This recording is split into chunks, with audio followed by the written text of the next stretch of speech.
escuchando Capital Empresa, un programa dirigido al comercio, la pequeña y mediana empresa y a los emprendedores. Capital Empresa, donde damos voz a tus necesidades.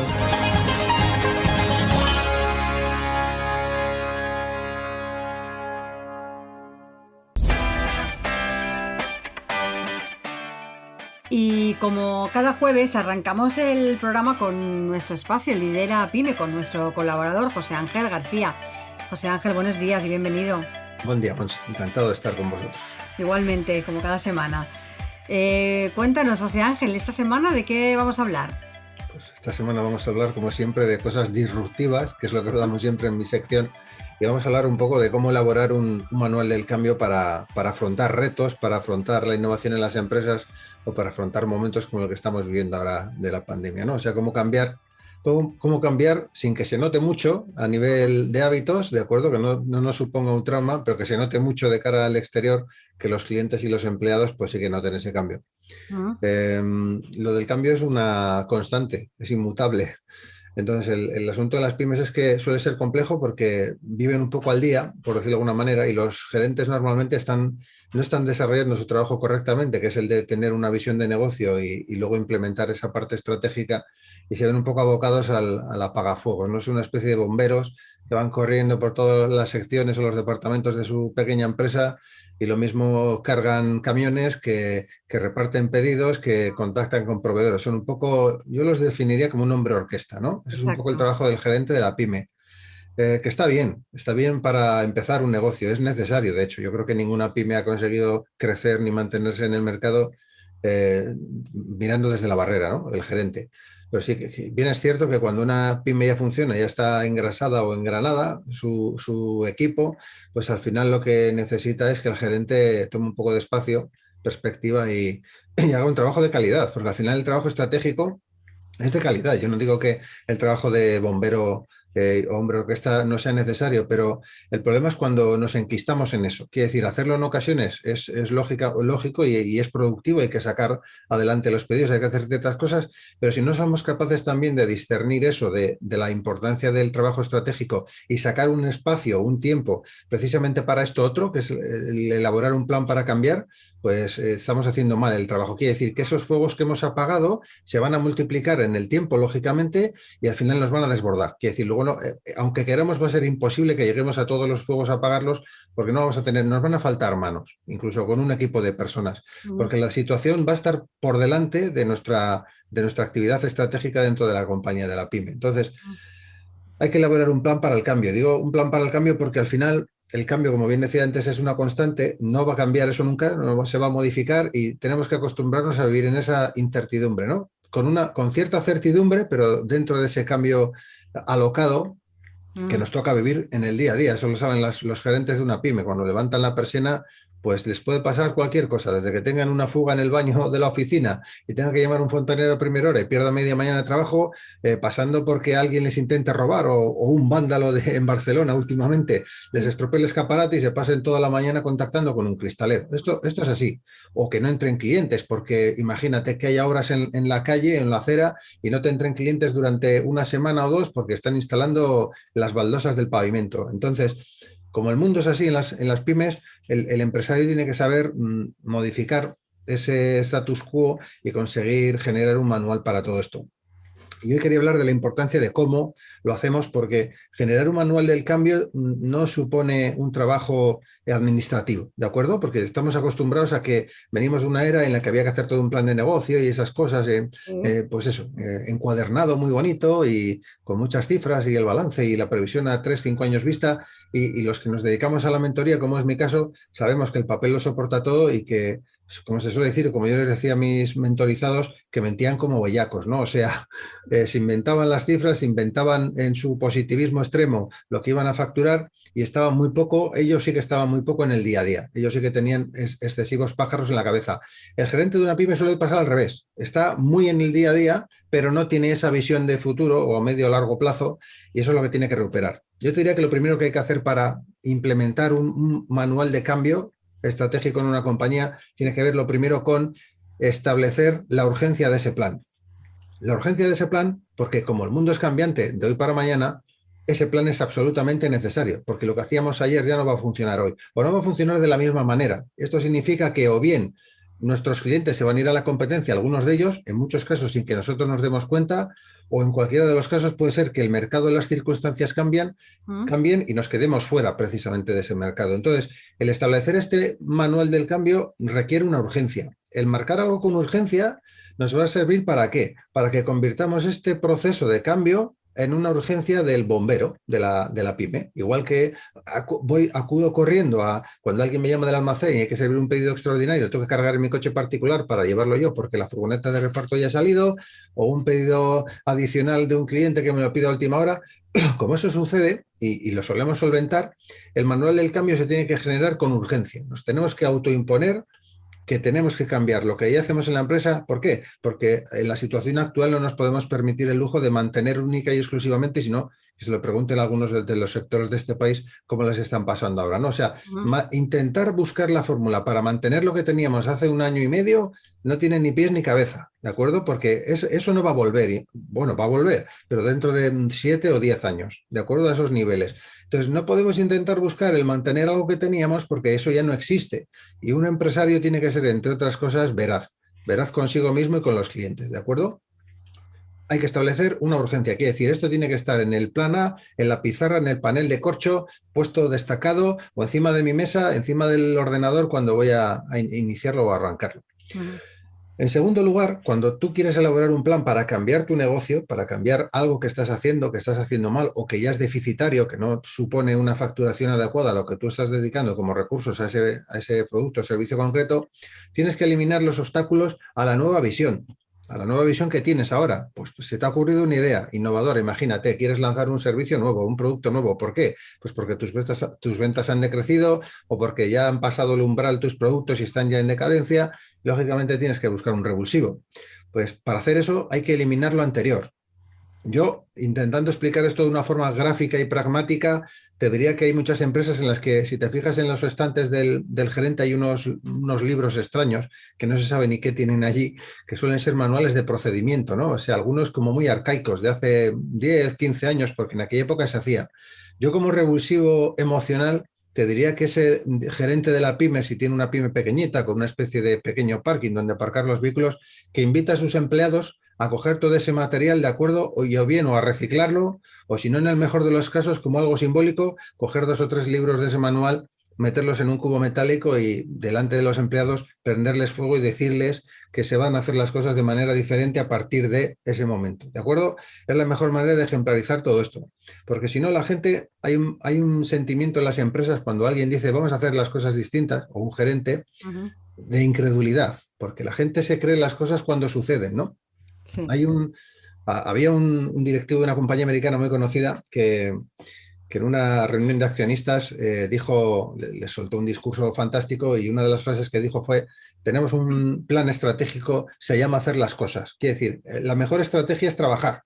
La mejor estrategia es que lo que diga se cumpla, o en el peor de los casos que de 10 cosas que se digan se cumplan 11, ¿de acuerdo? La gente no se cree. Cuando tú dices algo, el discurso de incluso el memorándum que se reparte en las empresas, esa circular, ese email que se envía a todos los departamentos, a todas las personas, si detrás de eso no hay una credibilidad y un trabajo día a día, no tiene ningún valor para los empleados, es papel mojado. Entonces yo te diría que esto, como acto simbólico, si estamos acostumbrados a un espacio rígido, a un comportamiento rígido en la empresa, lo que te estoy diciendo yo no es ninguna locura, ¿eh? Sacar un cubo metálico, quemar 3 tomos de estos que están ahí arcaicos, invitar a los empleados, en vez de a un café en la máquina, a una cerveza en la calle fresquita, cambia el chip de la gente. Y para cambiar el comportamiento tenemos que cambiar el chip. Primero, demostrar que el gerente tiene cambiado ese chip, porque al final esto va en escala. Claro. De la pirámide hacia abajo. Lamentablemente, todavía estamos en el periodo de dirección por objetivos, aunque la gente se autoengañe y diga que no, que esto es muy bonito, pero la dirección por valores todavía queda lejos, ¿de acuerdo? Está perfectamente enunciada, incluso perfectamente demostrada científicamente que es mejor que la por objetivos, pero curiosamente la inmensa mayoría de las pymes se obcecan en trabajar de una forma del siglo pasado o incluso el siglo anterior al pasado. Eso es un problemón. Entonces yo te diría que hay que hacer un cambio drástico. Cuando ya estamos decididos, hay que ejemplarizar, Yo como gerente voy a hacer un cambio drástico, voy a empezar a hacer cambios en mis hábitos, que los empleados que trabajan conmigo lo noten, que si trabajo con un secretario, con una secretaria, con un administrativo, con un jefe del departamento de almacén, de logística, lo que sea, no, o el director financiero, que note que al día siguiente de decir esto hago cosas diferentes. Una de las que puedo hacer es precisamente preguntarle a cualquier persona de mi compañía qué es lo que puedo hacer para mejorar. Claro, si quiero hacer un manual del cambio, ese manual tiene que estar vivo, no tiene por qué ser otro documento como el que he quemado, ¿no? Entonces tiene que ser un documento que vaya creciendo en el tiempo y se vaya modificando, que esté lleno de tachones y que incluso en un principio sean 4 folios encima de la mesa con unos borrones y unos tachones a rotulador destacados y que se vaya ampliando poco a poco con el trabajo y la colaboración de tu gente.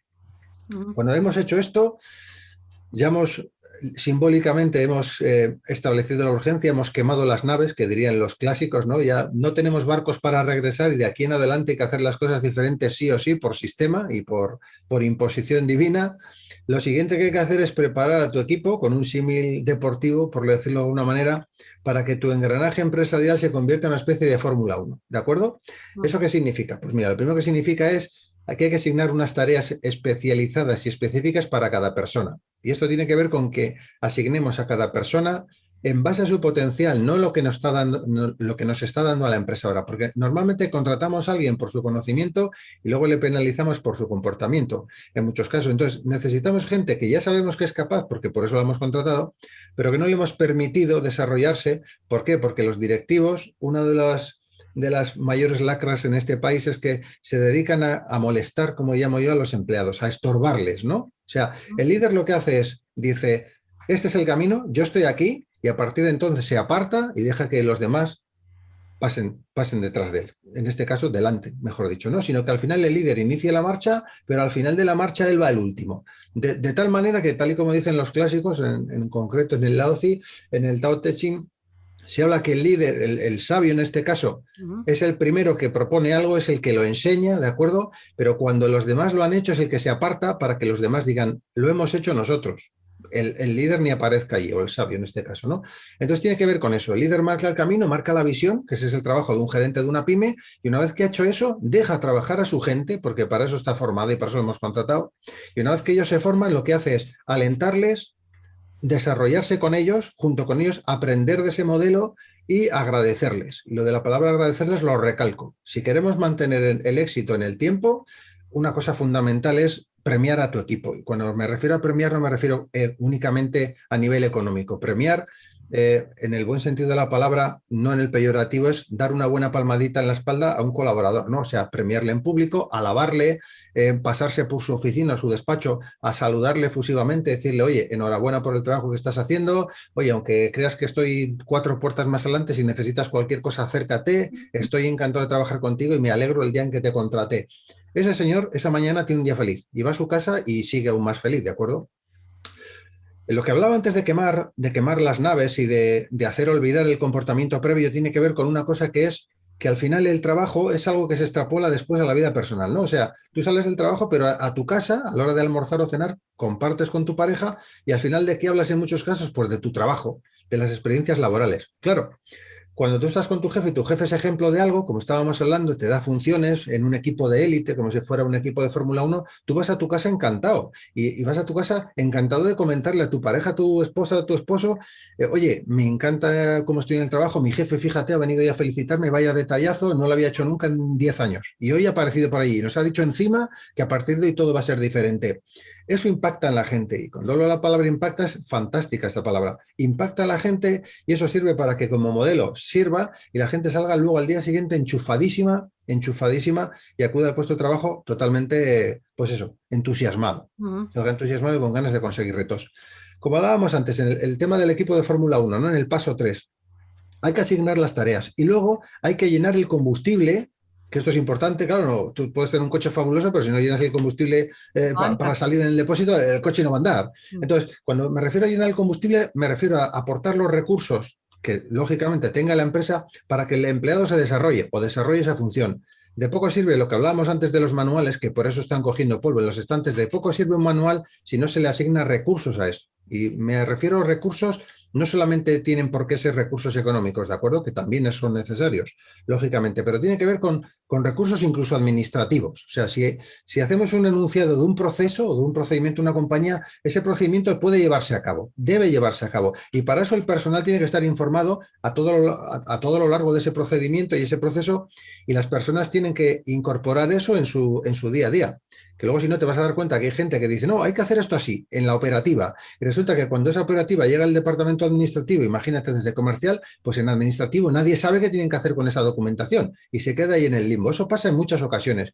Entonces, cuando se inicia un procedimiento y un modelo de cambio, se tiene que iniciar de arriba hacia abajo, pero seguir todos los pasos. No hay que dejar ninguno al azar, como dirían en martes y 13, ¿no? O sea, no hay que dejar nada al azar, hay que amarrarlo todo muy en corto. Dejar todo perfectamente explicado. ¿Para qué? Para que si alguien falta en la empresa, nadie tenga dudas, que estén todas solucionadas. ¿Que luego hay alguna duda extraordinaria? Porque puede pasar, pues no importa, ya está la creatividad de tus colaboradores para sacar adelante el proyecto, ¿de acuerdo? Ya buscarán luego fórmulas creativas, dejarán los papeles aparcados aunque hagan la gestión y luego haya que autorizarla a posteriori, pero en definitiva el trabajo saldrá adelante.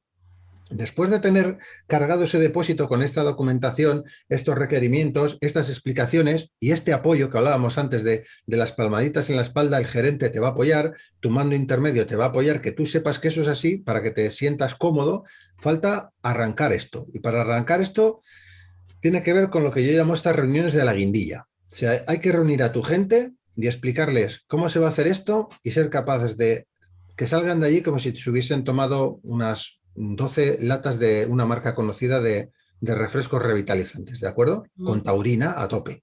Entonces, la gente tiene que salir enchufada de esa reunión. Cuando explicamos un proceso de cambio, la gente tiene que hacer lo suyo. Si no conseguimos que la gente lo haga suyo, no van a ser apóstoles del cambio, que es lo que necesitamos, y van a ir por los clientes y por la empresa explicando lo contentos y felices que son con el nuevo proceso productivo. Entonces, es muy importante que el gerente o quien lo vaya a comunicar, un mando intermedio, se lea bien ese manual y sepa exteriorizarlo o comunicarlo de la manera más apasionante a sus colaboradores. Eso tiene que ver con hacer preguntas abiertas, tiene que ver con la humildad de explicarlo, es reconocer incluso que se estaban haciendo las cosas no de la forma más óptima o más excelente y que por eso se va a cambiar. Y que encima en ese cambio ellos van a ser partícipes y van a tener voz y voto, que esto es esencial, ¿no? O sea, no es un cambio que te imponga en un manual, sino que es un manual que es al revés, que tú y los clientes nos lo van a imponer a nosotros. A partir de ahí es cuando se construye un cambio verdadero y un cambio que se puede mantener en el tiempo, porque un cambio no es algo que dure un plazo determinado de tiempo. La gente se tiene que acostumbrar a trabajar en el cambio, ¿de acuerdo? Sí. Cuando ya hemos arrancado todo esto y hemos activado, o mejor dicho, reactivado a esos empleados que ya sabían hacer su trabajo, pero que les teníamos, como se suele decir, abandonados de la mano de Dios, tanto en ánimo como en recursos, lo que tenemos que convertir a esas personas es en unos mecánicos absoluta y totalmente competentes. O sea, los típicos mecánicos del box de Fórmula 1 que estén deseando llevárselos de la competencia pagándoles el doble de sueldo, ¿de acuerdo? O sea, tener los mejores mecánicos capaces de solucionar cualquier problema, de neumáticos, de ingeniería, de lo que sea, ¿de acuerdo? Y para eso tenemos que dedicar un esfuerzo, yo te diría que no pequeño, sino un esfuerzo grande a actualizar la formación de los empleados. Y digo esto que parece un cáncer en algunos establecimientos, en algunas pymes, porque parece que formamos al empleado para que se vaya de nuestra empresa. O eso es lo que suele pensar el gerente. Dice, ¿para qué voy a formarle? Si igual dentro de 2 años se marcha. No, hazte la pregunta a la inversa, ¿no? ¿No será mejor pensar que si no le formas dentro de 2 años seguro que se va a marchar por tu culpa, por no haberle formado? Entonces yo creo que si queremos tener un ambiente feliz, un ambiente optimista y positivo en una compañía, que la gente se quiera quedar a trabajar con nosotros, en muchos casos nos sorprenderíamos que la gente trabaja por el mismo o inferior sueldo siempre y cuando su jefe o sus mandos intermedios o la empresa, la idea de la empresa, la visión del negocio, se ajuste más a lo que uno quiere en la vida. Ser feliz, ser valorado, que le aprecien, incluso que se sienta querido por sus compañeros o por sus superiores, ¿no? Y respetado, evidentemente. Entonces, tiene que ver con todo esto. Hay que formar a esos empleados. Entonces, en la medida que vayamos a cambiar, tenemos que tener en cuenta una variable, que es que si estamos cambiando algo que hacíamos ya en la empresa de otra forma, estamos haciendo algo nuevo. Y si hacemos algo nuevo, la gente tiene que aprender a hacerlo, porque muchos de ellos no nacemos sabiendo, ¿de acuerdo? Entonces, si estamos modificando esos comportamientos, además, esto es muy, llamémoslo envolvente, incluso participativo, el mantener reuniones periódicas con la gente para implementar el cambio. y aprender sobre los cambios que se están realizando en base a los resultados, ¿de acuerdo? Entonces ya vamos a tener una excusa perfecta para reunir a nuestro equipo sin necesidad de que sea una obligación de una reunión semanal. Ya tenemos una excusa verdadera. Estamos cambiando, estamos haciendo algo diferente, pero va a ser una reunión rica, no va a ser la típica reunión que viene el director comercial o el gerente, pone a todo el mundo firme y se cumple el arquetipo este famoso de yo estoy en una situación superior, en un escenario elevado, por ejemplo, cuando es una sala de juntas, detrás de mí está la pared para que nadie me clave un puñal y a mis lados tengo los mandos intermedios que parecen los vigilantes o los soldados del emperador para que nadie intente asesinarle, ¿no? Y claro, todas las personas que están debajo están prácticamente en la posición de rezar diciendo a todo que sí. Ese modelo ya no funciona. Entonces, tenemos que aprovechar estas reuniones para que sean creativas y participativas. Yo, bueno, tú ya sabes, si me conoces, que he liderado equipos de ventas y en muchos casos el principal cambio que tienes que hacer en muchas ocasiones es coger ese salón de reuniones y modificarlo totalmente, la ubicación, ¿no? Y poner una mesa ovalada y que todo el mundo se sienta alrededor de la misma mesa, como los caballeros de la tabla, de la tabla redonda, ¿no? De la mesa redonda final. Eso repercute en el ánimo de la gente y en el modelo participativo. Si tú estás sentado debajo de un escenario y en el escenario están los tres jefes en una mesa con, ¿me explico? Eso impacta negativamente en una organización porque da la sensación de que yo no puedo participar en las decisiones, yo no puedo opinar, yo no puedo levantar la voz porque estoy de alguna manera agrediendo verbalmente a los que están por encima de mí en el status quo. Entonces eso hay que cambiarlo. Por eso decía antes lo de quemar en un cubo tomando una cerveza y compartir un espacio virtual con los empleados. Este tipo de cosas tan clásicas que se hacían hace muchos años reúnen a la gente, por ejemplo, esto de reunir en ocasiones una vez al año a la familia de nuestros empleados, agasajarles, explicarles que nos importa su familia, pero que nos importa de verdad. Tener detalles cuando tienen un nacimiento, ese tipo de detalles personales unen muchísimo a la gente. Y cuando queremos cambiar, tenemos que cambiar ese tipo de detalles. Entonces estábamos hablando de tener precisamente esos empleados competentes. Hay que dedicar un tiempo a la formación, fundamental. Luego, ¿qué es lo siguiente que hay que hacer una vez que tenemos al equipo? Inculcarles un modelo, el modelo de la adaptabilidad, porque al final el modelo de la gestión del cambio o la elaboración de un manual del cambio en una pyme, de un manual de cambio en procedimientos o en visión de negocio o en un nuevo producto, un nuevo servicio que se quiera lanzar, no tiene que ver tanto con algo puntual, sino con un modelo estratégico de adaptabilidad. Es mi empresa y mi gente, mis personas, mi equipo, se adaptan a lo que venga, sea lo que sea. Y sea lo que sea, lo recalco, ¿de acuerdo? Lo hemos hablado en más ocasiones. Hay empresas que lo están pasando fatal a día de hoy y desapareciendo, y hay otras que están aumentando en facturación, incluso cambiando de sector. Han cambiado la maquinaria y han pasado de fabricar A fabricar B y están facturando muchísimo dinero. Cuando esto pase, posiblemente vuelvan a fabricar A o fabriquen Z, pero tienen que adaptarse. Y esto tiene que ver con el concepto que te estoy diciendo yo, que no es el adaptarse en sí, sino el darse cuenta de que no se trata de cambiar, sino que se trata de ser capaces de vivir en un cambio constante. Ese es el modelo mental que tiene que tener una pyme, tanto desde el gerente hasta el último empleado. Tiene que adaptarse. Esto evita problemas, evita que luego los empleados, cuando están acostumbrados a hacer un trabajo, una ruta, imagínate, de reparto, y les haces un pequeño cambio por lo que sea, una coma, los que no están adaptados a este modelo mental te vas a dar cuenta que van a ser todo quejas. Oh, y ahora tengo que hacer esto, y ahora tengo que cambiar, pero si en esta calle se aparca muy mal. Sí. Esas son las quejas del día a día. Entonces, tenemos que enseñarles a que ni esa ruta es su ruta como personal y única y exclusiva, ni esos clientes en ese orden se van a repartir siempre así, y que el mercado no se va a vender siempre lo mismo, y que las mismas cajas del mismo producto no se las va a dejar todas las semanas al mismo cliente, ¿de acuerdo? Entonces, tenemos que conseguir que desde la primera hasta la última persona de la organización pues haga esto como suyo. ¿Por qué? Pues porque en el departamento comercial evitaremos acomodos de la gente que ya siempre va al mismo cliente y prácticamente le apunta al mismo pedido, y se convierten en un recoge pedidos en vez de en un comercial profesional. Entonces, vamos a buscar eso, que la gente se adapte al cambio y que viva en el cambio como una constante. Luego, otra cosa que es importante también, aparte de todo esto que te estoy hablando, de admitir eso, se trata de no de padecer una tormenta, ¿de acuerdo? Porque estamos hablando ahora mismo que las empresas, las pymes están padeciendo como la tormenta perfecta, se les cae el mundo encima, la facturación ha decrecido. Lo que consiste todo esto, cuando estamos generando un modelo o un manual de cambio dentro de una compañía, tiene que ver con la generación de lo que se llama el océano azul, la estrategia del océano azul. Quiere decir, si yo estoy en un mercado muy competitivo en el que tengo muchas empresas vendiendo lo mismo, el problema que voy a tener es, primero, excesivo número de competidores, se me va a rebajar el margen comercial, cada vez me va a costar más vender, voy a tener que asignar más recursos a marketing y a otros menesteres y por definición práctica voy a ganar menos dinero, incluso voy a tener que llegar a desaparecer. ¿Por qué? Pues porque la mente humana es tan limitada que en muchos casos las nuevas empresas o las empresas recientes de nueva creación van a buscar apostar por los clientes que ya existen y los van a buscar en ese mercado de los océanos rojos. ¿Qué hace un empresario de una pyme inteligente y un equipo de trabajo inteligente?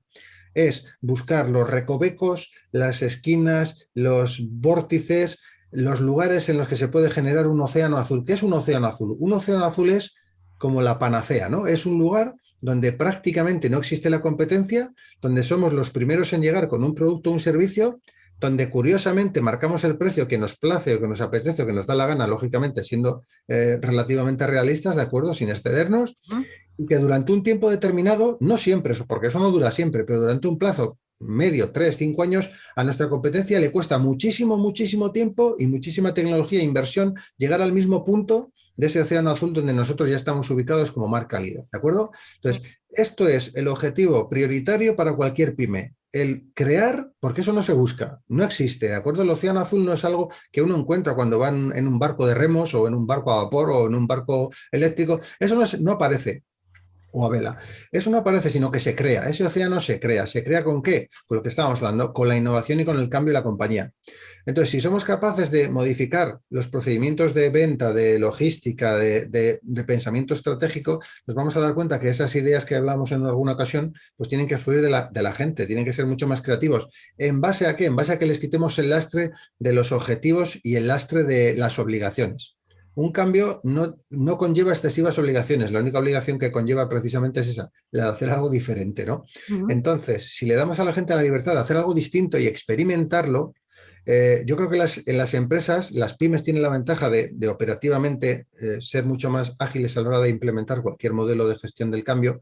Entonces, tiene que ver con permitirse el lujo gigante de que tus empleados cometan errores. Lógicamente no todos los errores del mundo, pero sí unos o muchos errores, ¿de acuerdo? Eso es lo que una gran compañía no suele hacer. En cuanto sucede algo así, cortan y ruedan cabezas en los departamentos, ¿no? Despiden, no, despide al equipo porque no ha funcionado, vamos a contratar a alguien de fuera, no.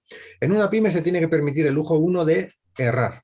¿Por qué? Pues porque en base a ese ensayo y error, en el siguiente paso que demos, lógicamente, por esa experiencia que nos podemos permitir si lo hacemos en un pequeño grado, vamos a conseguirlo un éxito mucho más relevante y lo que hablábamos es generar ese espacio del océano azul, buscar ese hueco en el mercado, esa particularidad del producto, eso que los demás no escuchan, que necesitan los clientes y que nosotros por estar más atentos y por saber dedicar como gerentes un tiempo a escuchar a los clientes, ¿de acuerdo?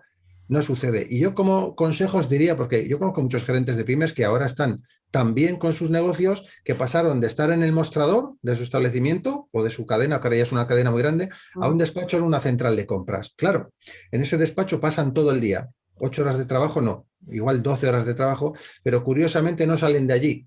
Sí, habla mucho por teléfono, con clientes, con antiguos contactos, etcétera, etcétera, pero no bajan a la arena, ¿de acuerdo? Entonces, ¿qué es lo que tiene? Lo primero que tiene que hacer un gerente para implementar un cambio, bueno, pues cambiar. Si está ubicado en una oficina, decir, bueno, voy a ver qué pasa, no en la empresa, en mi empresa, ojo, en el mundo. ¿Qué está pasando en el mundo? Ya no solo es bajar a tu establecimiento, a tu negocio, ir a tu almacén, acompañar a un repartidor. También tiene que ver con salir de tu tienda, o de tu establecimiento, de tu comercio o de tu empresa de consultoría y pasear. Y cuando digo lo de pasear, lo digo abiertamente. Primero, porque pasear relaja. Acompasarlo con la respiración relaja. Y segundo, porque vas a ver qué se hace parecido a lo que tú estás haciendo en tu sector en otras empresas. ¿Qué es lo que se hace? Acudir a eventos en los que vayan competidores. ¿Por qué? Pues porque yo quiero escuchar conferencias, no las de mi gente, que seguramente están bien formados, sino a ver qué es lo que hace la competencia. Entonces tengo que tomarme ese tiempo. Y ese tiempo, si te fijas, estos bomberos, gerentes o gerentes bomberos, no sacan hueco para todo esto. Entonces, esto es esencial. Si queremos generar esa tormenta perfecta que nos beneficie, no que nos perjudique, tiene que ver con ser capaces de inventar este océano azul y luego, lógicamente, mantenerlo en el tiempo. Esos océanos azules duran un plazo pues medio, no excesivamente largo, pero lo bueno que tienen es que cuando te conviertes en referente en algo, cuando después vuelves a lanzar otro producto diferente, que se lo pregunte si no a Apple, a Steve Jobs, en su día se lo podían preguntar, Cuando la gente fabrica algo que es con su misma tecnología, con su misma calidad, con su misma imagen y saca un producto que no sea lo mismo que ha hecho siempre, ya se le pone una etiqueta, que es la de la calidad. Ya se da por sobreentendida. Y sobre todo hay otra cosa que es también muy interesante, que es que la gente que ha probado un producto y que tiene una experiencia positiva con él, cuando tú lanzas otro de otro sector, de otra utilidad para tus clientes, quiere probarlo. Y no hay nada mejor. Ya sabemos que el ser humano muchas veces le pierde la curiosidad, ¿no? Pero en este caso le gana la curiosidad. Entonces es esencial que una vez que ya nos hemos posicionado, que hemos inventado algo o hemos reinventado algo que hacíamos antes de otra manera, seamos capaces de luego, en el cambio, cuando llegue el cambio y ese sector o ese océano azul esté modificándose, pues ser capaces de reinventarnos en otra cosa. Puede ser complementario no a lo que ya hacíamos. Esto tiene que ver, pues precisamente con lo que hablábamos de aplicar un plan, porque si no tenemos un plan, aunque luego se modifique, pues no tenemos nada. Luego ya, para intentar resumir todo esto que te estoy contando y darle un foco práctico, ¿de acuerdo? Yo diría que lo primero que tiene que hacer la gente es, primero, comprarse un cuaderno llamativo, y digo un cuaderno de los de verdad, para apuntar, ¿vale? Y un boli, me da igual que sea de cualquier marca sencilla o un boli de marca que uno use solo para firmar los talones, ¿no? Que tenga especial cariño, pero hace falta un cuaderno chillón. Y digo lo de chillón porque cuando lo pongo encima de la mesa de mi despacho me moleste, literalmente. Quiere decir que me incordie, que lo vea y diga, jo, ya está aquí el cuaderno rojo o verde fosforito o lo que sea, y diga, leches, tengo una tarea pendiente. ¿De acuerdo? Que esta es la clave del mensaje del cuaderno. Entonces, en ese cuaderno tengo que ir apuntando no solamente lo que se me ocurra a mí, sino que tengo que dejar un apartado al final para que lo que se le ocurre a los demás.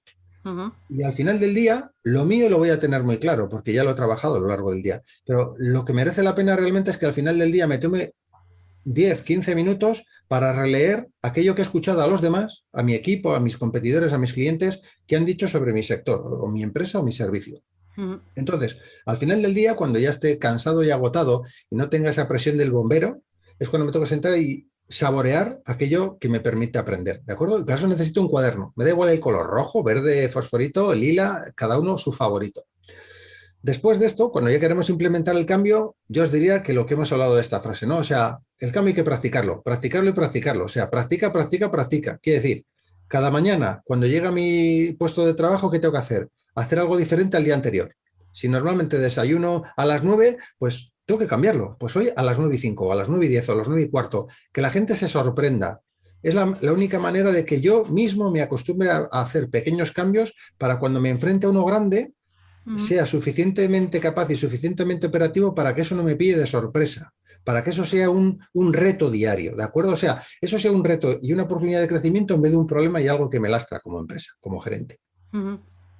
Otra cosa que tiene que hacer un gerente para implementar este modelo nuevo en el cambio es hacer que los demás te sigan. Porque al principio, como bien hablábamos, el líder es el que primero pega con la cabeza en el muro de hormigón. Esto tiene que ser así, es obligatorio, va implícito en tu cargo, incluso, o si no eres el gerente, en tu sueldo, ¿no? Si eres el responsable o el encargado de un establecimiento concreto, ahí va en tu sueldo precisamente el ir en la cabeza de la marcha, que dirían en China. Pues entonces, lo que tenemos que hacer es eso, conseguir arengar, nunca mejor dicho, a nuestro equipo y que nos sigan, que arranquen ese motor, ¿vale? Y que en ese primer movimiento inicial nos sigan a nosotros. Nosotros vamos a estar allí. ¿Y cómo consigues esto? Pues lo que hablábamos antes, humildad. Os necesito. Es una arenga fantástica, ¿no? Sin vosotros no soy nada. Esto es lo típico de las películas hollywoodenses de cuando están en una batalla y primero les arenga con el discurso de somos los mejores y nadie va a poder con nosotros y porque juntos somos capaces de todo. Eso es lo que tenemos que decirles, para que la gente carbure, arranque ese motor del cambio y comience ese inicio que aparentemente parece una escala de una cumbre, ¿no? Porque es todo nuevo, pero que la única manera es precisamente con ese pequeño empujoncito y eso lo tiene que hacer el líder, hacer que te sigan. Después, como bien os he comentado antes, para resumirlo todo, es quemar las naves, si es no permitir que la gente retroceda y vuelva a comportamientos previos. Y esto supone... Lo mismo me da que quemar un manual que evitar administrativamente que algo se vuelva a hacer exactamente como antes. Quiere decir, que imagínate que tú estás acostumbrado a teclear unos datos y eres de un departamento comercial y hacer unas gestiones con unas claves, ¿de acuerdo? Pues que el informático modifique eso para que no se puedan volver a meter esos datos de esa manera ni hacer promociones con esas claves y demás, para que yo me vea obligado a reinventarme y hacerlo diferente, ¿de acuerdo? Y esto tiene que ser... eso no puede ser libre. Yo te diría que esos pequeños cambios que tiene que hacer la compañía para que el modelo operativo cambie, tienen que ser impositivos, se tienen que imponer. O sea, esto tiene que venir de arriba. Es decir, mira, hasta aquí hemos llegado, ¿no? Vamos a cambiar. ¿Por qué? Porque la gente se va a ver obligada a ser creativa y a modificar su comportamiento cuando nosotros no estemos. Ya hemos lanzado a la gente, ya les hemos arengado. Para lo que necesitamos que es que cuando siga la cuesta y nosotros nos hayamos apartado, ¿de acuerdo? Ujú, Y dejemos de liderarles, ellos mismos cojan ese impulso y sigan hacia adelante por su propio pie. ujú, Y luego tenemos que convertir, y esto lo digo muy enfáticamente, tenemos que convertir dentro de la empresa, tanto para el gerente como los mandos intermedios, como los empleados, la innovación tenemos que convertirla en su nuevo Dios. Quiere decir, tenemos que convencerles de que todo aquello que sean capaces de proponernos, de hacerlo o de experimentarlo de una forma distinta, para la compañía va a ser algo que va a agradecer de por vida.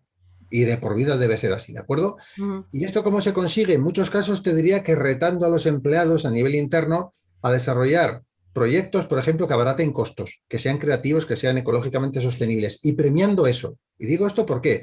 Porque os vais a dar cuenta, esto es muy típico de fábricas en algunos países que no son el nuestro precisamente, pero tiene que ver con que si en una fábrica un empleado que tiene una experiencia en un proceso productivo consigue pasar una idea a su responsable de sección y con esa idea la empresa a fin de año se ahorra, imagínate una cifra, 58.000 euros en el proceso de fabricación, pues lógicamente no es nada descabellado poner un premio de 3.000 euros, ¿vale? Al que consiga abaratar unos costes en la compañía de X importe o algo similar. ¿Por qué? Porque la gente se va a ver, lógicamente, premiada. Y ya no te quiero ni contar si en una reunión en la que aparece todo el equipo de la empresa o todo el equipo de la fábrica, pues encima se le entrega el premio a esa persona delante de todos. Todos queremos ser el que está arriba en el escenario, ¿de acuerdo? Todos queremos ser el líder y todos queremos ser el del premio, aunque luego digamos que no y critiquemos ese modelo. Pero eso como ejemplo está muy bien y está muy bien premiar a la gente por comportamientos positivos. Y si te fijas en muchas empresas, la queja de los empleados es que qué mal modelo tenemos, que parece que premian al que trabaja menos, al que suele estar más cercano al jefe, etcétera, etcétera, al que le dice a todo que sí y al que hace alguna innovación, alguna pequeña crítica constructiva, pues es tildado de elemento negativo dentro de la organización. Entonces tiene que ver con esto. Y hay que convertir en las pymes precisamente esa innovación en el nuevo Dios. Entonces yo creo que eso como modelo es perfecto y se tiene que llegar a aplicar porque da unos resultados óptimamente, yo te diría que más que satisfactorios y sobre todo económicamente, pues más que valorables. Yo creo que las empresas que apuestan por la innovación a medio o largo plazo son las que ganan más dinero y las que sobre todo tienen más margen comercial. Y ya no hablamos solamente de facturar, sino en el mejor de los casos, en la situación actual, más vale vender menos con un margen comercial más alto que tener que pues, costear procesos nuevos y tener que hacer inversiones en los tiempos que vivimos ahora mismo, como en la actual, en esta coyuntura, ¿no? Ujú.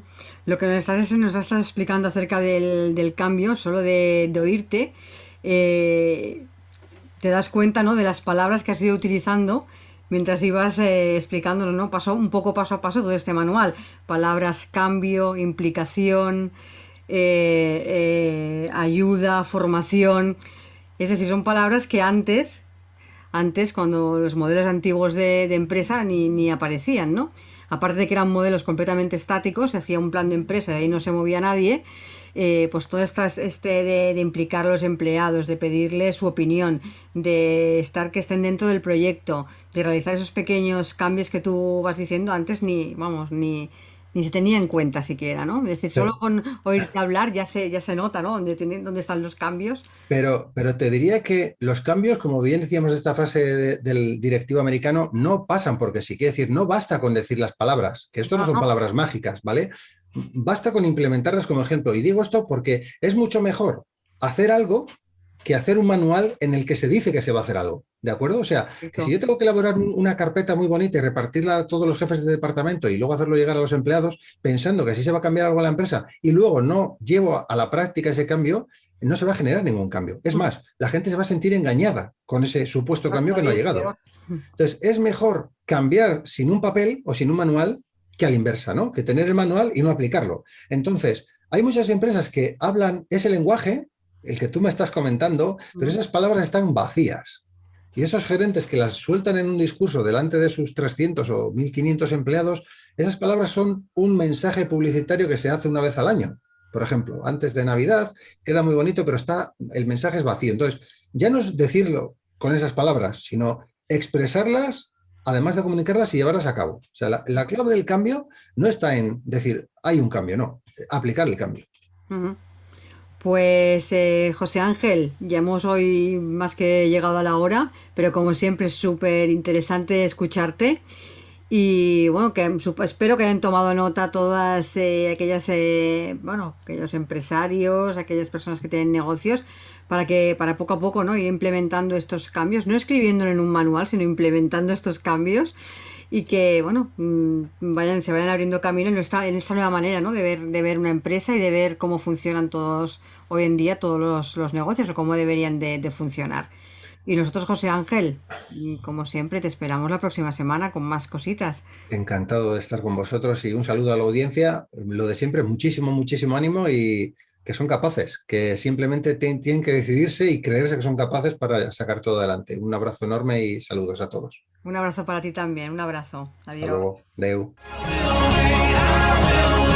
Estás escuchando Capital Empresa, un programa dirigido al comercio, la pequeña y mediana empresa y a los emprendedores.